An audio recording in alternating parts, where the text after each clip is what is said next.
गौतम बुद्ध का जीवन हर किसी के लिए प्रेरणादायी है। गौतम बुद्ध बौद्ध धर्म के प्रवर्तक थे। इनका जन्म 563 ईस्वी पूर्व में हुआ था। बचपन में उनको राजकुमार सिद्धार्थ के नाम से जाना जाता था। बौद्ध ग्रंथों के अनुसार गौतम बुद्ध के जन्म से 12 वर्ष पहले ही एक ऋषि ने भविष्यवाणी की थी कि यह बच्चा या तो एक सार्वभौमिक सम्राट या महान ऋषि बनेगा। 35 वर्ष की आयु में उन्हें ज्ञान की प्राप्ति हुई थी। वे संसार का मोह त्याग कर तपस्वी बन गए थे और परम ज्ञान की खोज में चले गए थे। आइए आज हम आपको सिद्धार्थ के महात्मा बुद्ध बनने तक के सफर के बारे में बताते हैं। बुद्ध का गोत्र गौतम था। बुद्ध का वास्तविक नाम सिद्धार्थ गौतम था। उनका जन्म साक्य गणराज्य की राजधानी कपिलवस्तु के निकट लुम्बिनी में हुआ था। बुद्ध के जन्म के 7 दिन के भीतर ही उनकी माता का देहांत हो गया था। उनका पालन पोषण उनकी मौसी गौतमी ने किया था। शिशु का नाम सिद्धार्थ रखा गया था।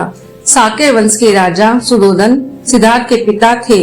सिद्धार्थ के जन्म से पहले हुई भविष्यवाणी से परेशान होकर उनके पिता ने उन्हें तपस्वी बनने से रोकने के लिए राजमहल की परिधि में रखा। गौतम राजसी विलासिता में पले बड़े। भारी दुनिया से आक्रांत नृत्य करने वाली लड़कियों द्वारा मनोरंजन, ब्राह्मणों द्वारा निर्देशन और तीरंदाजी, तलवारबाजी, कुश्ती, तैराकी और दौड़ में प्रशिक्षित किए गए थे। कम उम्र में ही उनका विवाह राजकुमारी यशोधरा से करा दिया गया। दोनों का एक पुत्र भी हुआ जिसका नाम राहुल था। सिद्धार्थ बचपन से ही अत्यंत करुण हृदय वाले थे। वह किसी का भी दुख नहीं देख सकते थे। इतने प्रयासों के बाद भी 21 वर्ष की आयु में उनकी अपने राज्य कपिलवस्तु की गलियों में उनकी दृष्टि 4 दृश्यों पर पड़ी।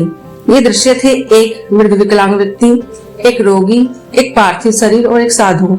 इन 4 दृश्यों को देखकर सिद्धार्थ समझ गए थे कि सबका जन्म होता है, सबको बुढ़ापा आता है, सबको बीमारी होती है और एक दिन सब मृत्यु को प्राप्त होते हैं। इससे व्यथित होकर उन्होंने अपना धनवान जीवन, अपनी पत्नी, पुत्र एवं राजपाट का त्याग करते हुए साधु का जीवन अपना लिया और जन्म, बुढ़ापा, दर्द, बीमारी और मृत्यु से जुड़े सवालों की खोज में निकल गए। सिद्धार्थ ने अपने प्रश्नों के उत्तर ढूंढने शुरू किए। समुचित ध्यान लगा पाने के बाद भी उन्हें इन प्रश्नों के उत्तर नहीं मिले। फिर उन्होंने तपस्या भी की लेकिन अपने प्रश्नों के उत्तर नहीं मिले। उसके बाद कुछ साथियों के साथ अधिक कठोर तपस्या प्रारंभ की। ऐसे करते हुए 6 वर्ष व्यतीत हो गए। भूख से व्याकुल मृत्यु के निकट पहुंचकर बिना प्रश्नों के उत्तर पाए वह कुछ और करने के बारे में विचार करने लगे थे। एक गांव में भोजन की तलाश में निकल गए। फिर वहां थोड़ा सा भोजन ग्रहण किया। इसके बाद वह कठोर तपस्या छोड़कर एक पीपल के पेड़, जो कि अब बोधि वृक्ष के नाम से जाना जाता है, के नीचे प्रतिज्ञा करके बैठ गए कि वह सत्य जाने बिना उठेंगे नहीं।